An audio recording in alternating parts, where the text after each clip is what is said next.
100. I cannot believe that we have reached episode 100 of the Business Bites podcast. In fact, maybe now it's time I can start calling myself a podcaster. I've kind of shied away from that, not because I don't like podcasting. I'm obsessed with podcasts, mostly true crime. But I just really see podcasting in the Business Bites as more of a tool in the toolbox, so what I offer to all of you. But man, things are starting to get serious, and we're at episode 100. I want to share in this episode about my journey. I get asked a lot about my entrepreneurship journey, and I've done tons of interviews on other people's podcasts, webinars, speaking stuff, but I never really boiled it down to one place. So this may be a little less educational, but more about the trajectory of my business. I will still throw out some quick business tips as always, and I don't even know where to start. I guess we'll start at the beginning. Welcome to the Business Bites podcast, the podcast for busy entrepreneurs. Whether you're an online entrepreneur or seeking after brick and mortar success, this podcast brings you quick bites of content so you can learn and grow anywhere you are. Now here's your host, Rachel Brainke. Hey guys, welcome to the Business Bites podcast. I am your host, Rachel Brainke, and this is episode 100. As always, you guys can find all show notes at rachelbrainke.com/EPI 100. We are here. We've done 100 episodes of myself and with guests for quick bites of content for you guys, busy entrepreneurs who are just trying to make a go at it. Many of you are killing it. I love hearing from you. I see the stuff in the Business Bites Facebook group. I get PMs from you guys all the time, PMs, DMs, whatevs on Instagram.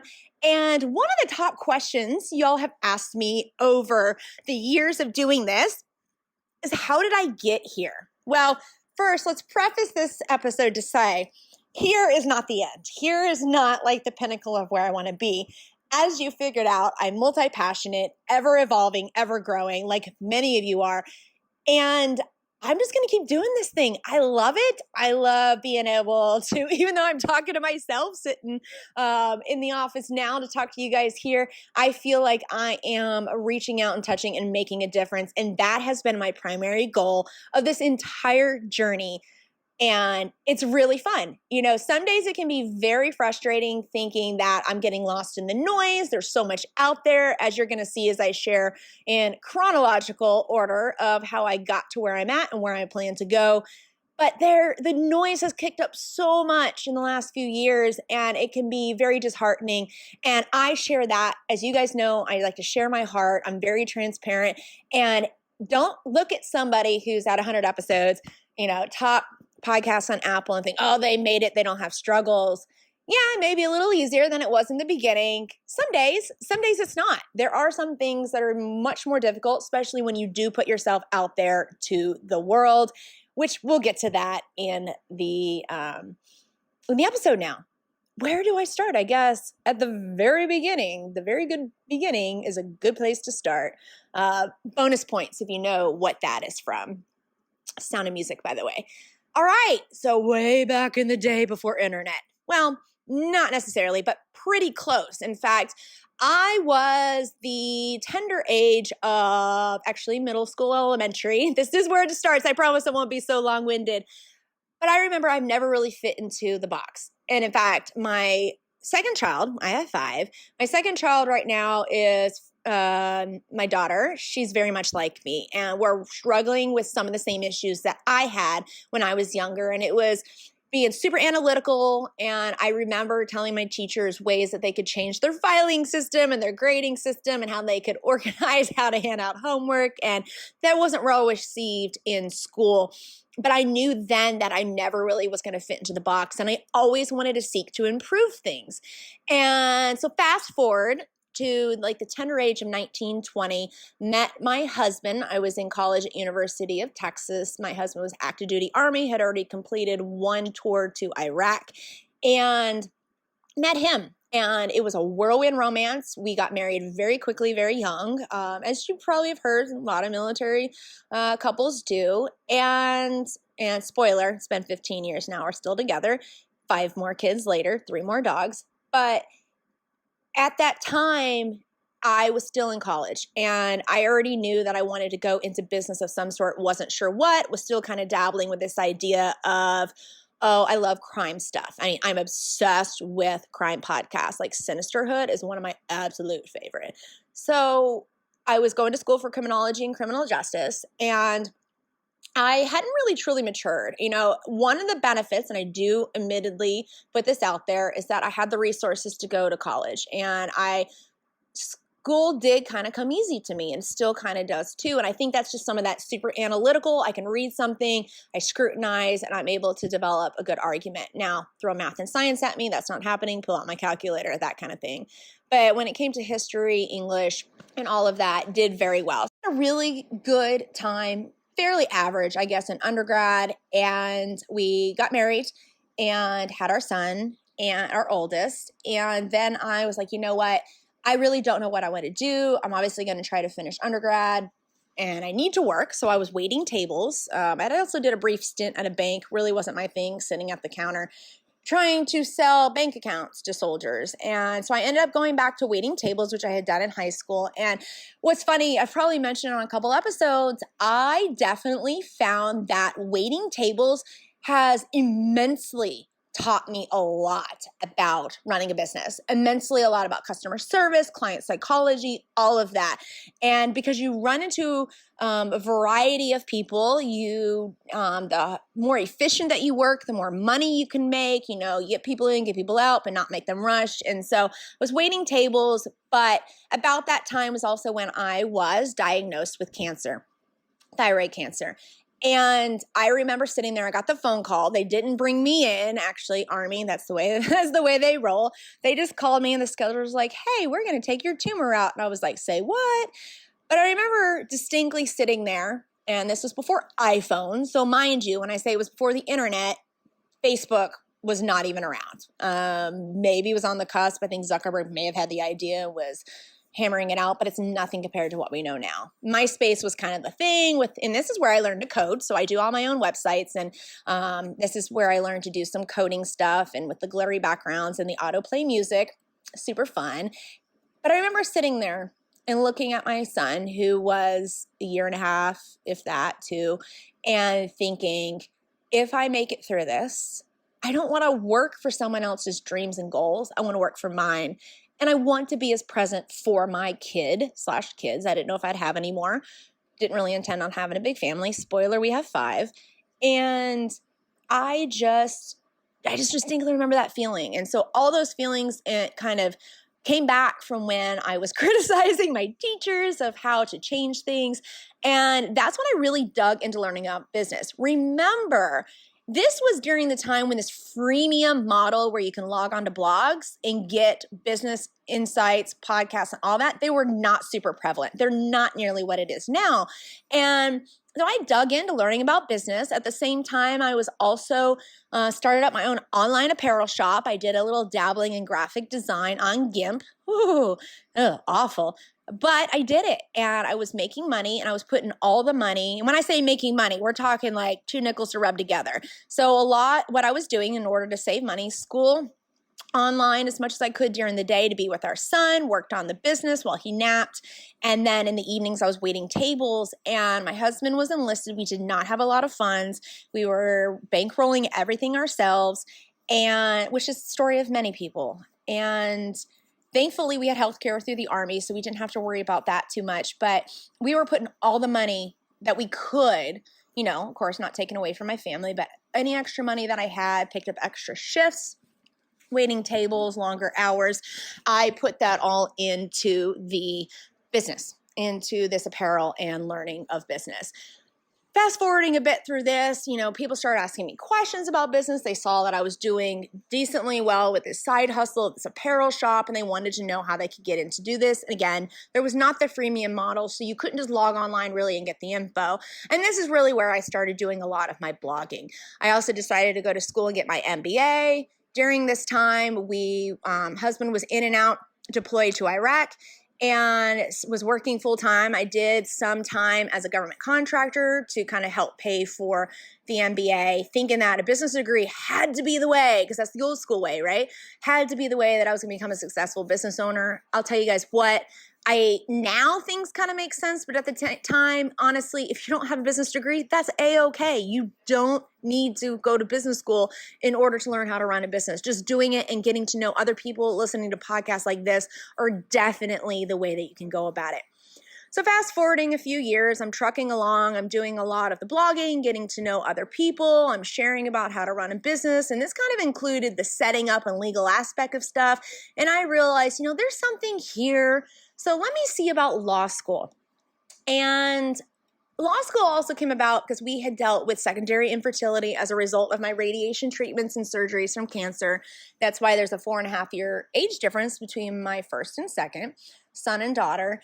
And it's funny because we had just decided we weren't going to do any more treatments. We weren't getting pregnant. I had been accepted to law school since I was really interested in business, and I also still had that criminology degree, still like criminal stuff, so maybe that entertained that thought a little bit.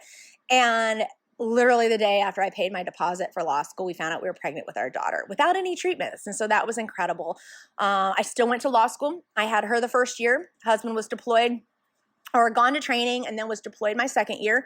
And then third year, we got pregnant for the third year. So that was number 3. And this entire time, I'm still trying to help people run their businesses. I'm learning how to run business on my own. I'm doing blogging.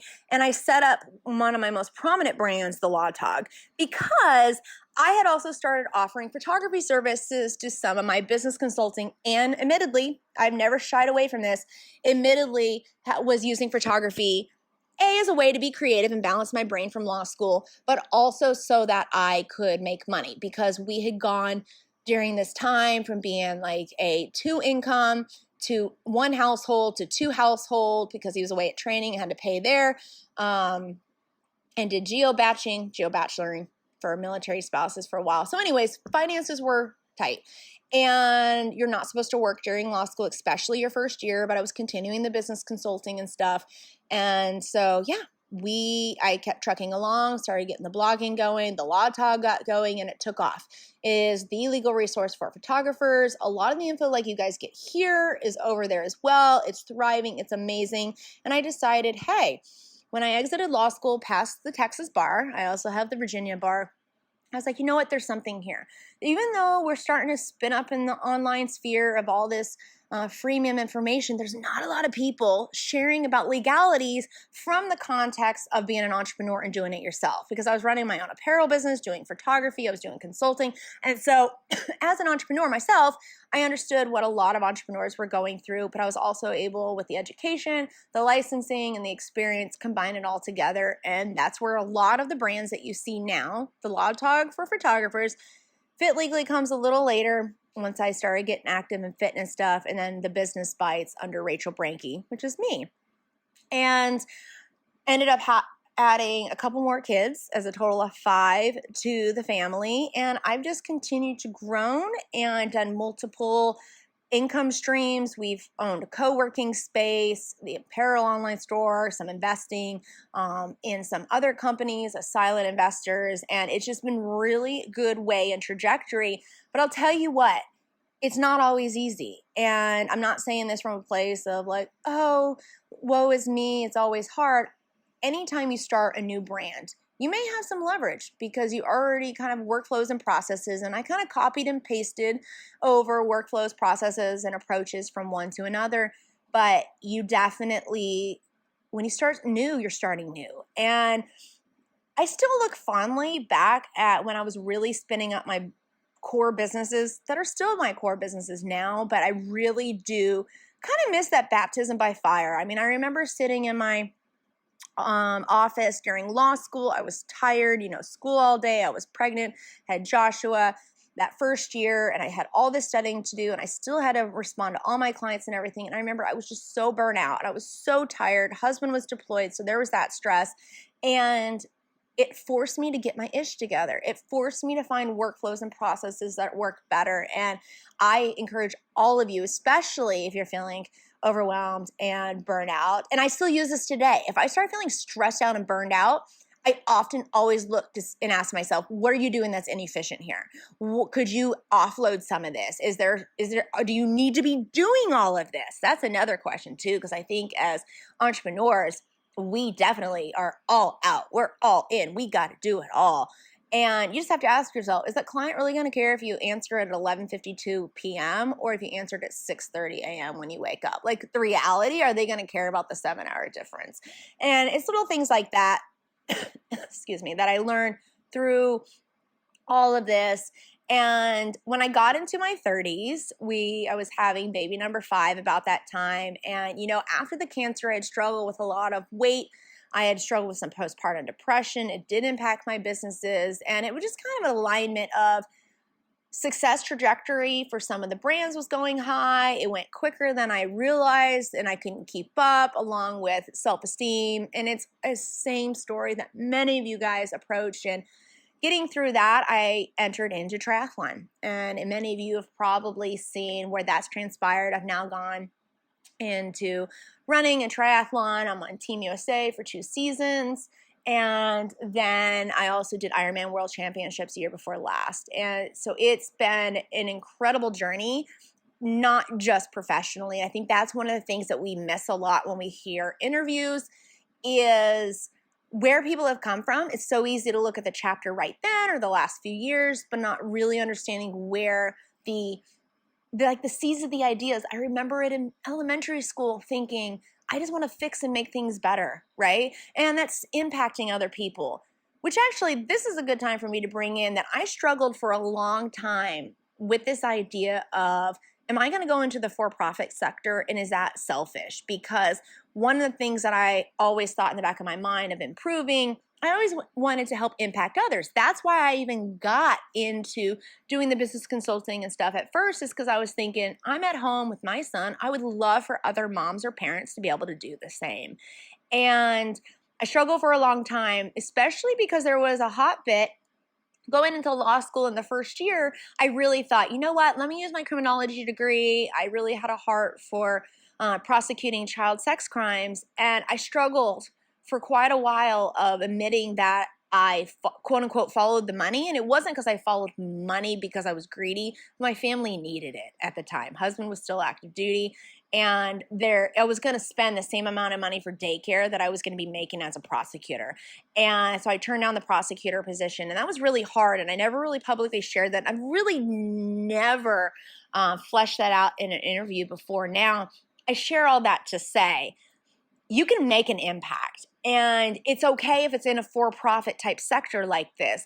Because for me, I'm putting out a lot of free information that, yeah, the end result and the end goal kind of is to get people to buy into who I am, get to know me, and potentially pay me money. But guess what? The benefits are in there. I'm still impacting. Like, even on this episode, I hope that it impacts just one person. It'd be great if it was a lot more, because we have a lot of great listeners. But I definitely want to impact at least one person. And it took me a while to realize that you can make good in the world. You can make an impact in the world. And it doesn't have to be being the stellar prosecutor locking up, I was going to say perverts, but it's true, of people that commit child sex crimes. And I can still make an impact. And I feel like I'm helping make a ground floor impact by allowing for families to have more financial freedom, be more present for each other as partners, as for their kids. And you don't even have to be in that kind of familial structure. It could be anybody all that wants to have a quality of life. That was one of the big things that my dad has always taught me, is he would rather take a cut and pay for a better quality of life. And I took the route of, well, rationally, it doesn't make sense to go only make $40,000 a year and pay $40,000 in childcare and make $0. Then what's the point in me missing my kids? To taking the risk of being an entrepreneur. And many of you have taken that. If you're listening to this, you have taken that step. And kudos to you, because there definitely is, even though I may be making more now than I'd ever made as a prosecutor, there was a lot of risk and there was a lot of long hours that I wouldn't necessarily have had. And you just see the trade-off with this, right? You can get a quality of life. You just may be trading off different things. So with all that, where I'm situated now is I'm still active in triathlons. I'm actually currently pursuing all the major marathons. I have London coming up. That's just my personal side. And continuing to do speaking engagements. I have done international, some of the biggest in America. I absolutely love it. I used to be terrified of public speaking. So this job has kind of forced me to be able to get better at that. And I also own a law firm. That sprung up. I'd always been doing, since I graduated law school, I was continuing my regular businesses that I've outlined, but I was also doing legal work. It just wasn't probably one of the primaries. It was just a fringe benefit, a peripheral thing to everything else. And then once it really started spinning up, I was able to shift a lot more time away from more of the, because now these brands have gotten to more of a passive income, even though they still require you to keep the ball rolling. The big boulder has already been rolling, and it's easier just to do little taps. And so I can focus on legal stuff. And so I did it for a while by myself, and that was fun. And then I got a partner, and we've been doing partner style work for officially 2 years, but basically 3 years. And he is now going to be teaching full-time at the law school. And I'm going back out on my own, and the entire staff is going with me, and I'm thrilled with that. And now I'm really in a place that I feel like I can serve you guys even better. I really have an understanding of who I am as a person, who I am as an entrepreneur, the values that I want to inject to my clients. And so the path, trajectory doesn't have to be what everyone else says. You don't have to work the 9 to 5. I waited tables. That was the grit and what I needed to do. We sold items that we were not using anymore and stuff around the house and garage sales to put money in to build a business. You can make it happen. It doesn't have to be a trajectory that everyone wants you to conform to. It's going to be up and down. As long as you continue moving ahead, as cliche as that sounds, is what is most important. So there's a lot in there, actually, that I did not share, but that's really been the general journey that I've taken. I think, just as a recap on that, started out just wanting to help others and to improve things and work for myself. So from a more tangible business standpoint, something that I've realized is you can think of it like Monopoly. This is all a board. I've got my Park Place or whatever. It's the only thing I could think of. And I've built my hotel. Once I've built that hotel to where it's pretty sustainable and I can develop a team to help maintain it and it doesn't require 100% attention, take what you learned from that, copy and paste it over. I mentioned that earlier. And so that is what I've done. I mean, if you look at the brands, it's nothing novel. It's nothing new. I've just taken a new spin. I identified something in the market that needed done. And then with each brand, it's relatively the same structure. It's all about the messaging and who I'm serving. And so think about that. Maybe you're thinking, oh, there's more people I want to serve. You know what? You can serve people in multiple silos, multiple hotels, multiple industries. You can build it up. And again, understand that if you're coming in and just meeting me, you're just seeing things on like year 15. You're not seeing things from the very beginning. It's not that easy. You have to really be intentional about creating what you're doing, checking analytics, always evaluating. I talk about this formula a lot on this podcast about who you're trying to serve and what your unique selling proposition is for that. And that really is, if there has to be a magic formula, that's the formula. And always keeping yourself in check is the most important thing of this entire journey that I have learned, is that and it's so cliche, we can just post a little pin board here, but if you're not staying true to you, if you're becoming overloaded, if you're bombarded, you're not happy with what you're posting or what you're doing and you dread doing it, make a daggone change, because you're losing time and money when you're not making the change. I know it's more of a risk. You think, man, well, I'm getting some income. I'm making a couple thousand a month. If I make a change, I'm going to lose that. But guess what? You're going to lose more over time. Let's say if you're still sitting here a year from now and you hadn't made the change, you're going to be losing all that potential money you could have made had you made the change, because you'd be more effective in whatever it is that you like doing and what you're good at doing. And because I was resistant for a long time in adding on extra brands, I thought if I leave the law talk, not leave it, but if I take my eyes off of it, it's going to falter. But you know what? It doesn't. It gets to a point, and if you got that big boulder in the beginning, it's hard to get that big boulder rolling. But once it's rolling and you have the processes and all the lessons in place, you can just keep tapping it along. I can then look over and start pushing another boulder, but keep one hand just tapping this one. And I think that's the biggest takeaway from my entire journey. And what I kind of have learned personally and professionally is to keep myself in check, make sure that I'm within my limits, because I'm also one of those people that doesn't like to be put in a box. I don't like having limits, but we all have limits, recognizing, understanding that, and knowing that it's also different. The grit and the sweat and blood that you're going to have to put in at the beginning is going to be different than the grit and the blood and the sweat that you're going to put in later when you're further along on the journey. Now, I think I've thrown out enough of cliches for you guys, but that's my journey into a nutshell. I'm more than happy to answer any questions or anything about this. This is very super high level. I could talk for hours about all the lessons I've learned, about all the different jobs and that I've had, about working for free, because I do talk about that a couple of episodes, paying your dues, about putting yourself out there. So if you have any questions, please feel free to reach out. And thank you to each of you for helping us get to episode 100. Thanks for joining Rachel on this episode of the Business Bites. For show notes, a list of recommended tools, or referenced episodes, you can find them at businessbitespodcast.com. Until next time.